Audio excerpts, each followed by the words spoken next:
This podcast was made with a virtual voice. We are still in front of the booksellers portal, and let's get closer to it and look over the doors.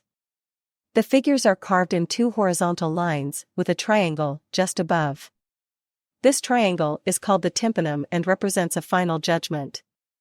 It is a common figuration in the Middle Ages, which is a terrible period. Epidemics, famines, and wars affect the inhabitants very closely.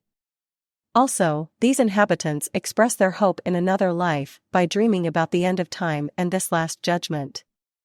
On the first horizontal line, closest to the ground, we see the resurrection of the dead. We see the dead come out of their coffins in a loud cry, as St. John says in the Apocalypse. On the right, still on the first line, we can see characters coming out of their tomb. These characters resurrect. It is the end of time. And the purpose of this resurrection is to effect the separation of the good from the bad. On the second line, therefore above the first, we can see a double procession. On our left, a first procession, it is the elect who go to paradise. Saint Pierre welcomes them at the door of heaven. The bad ones go to hell, and a devil welcomes the damned to throw them into a cauldron, which symbolizes the torments of hell.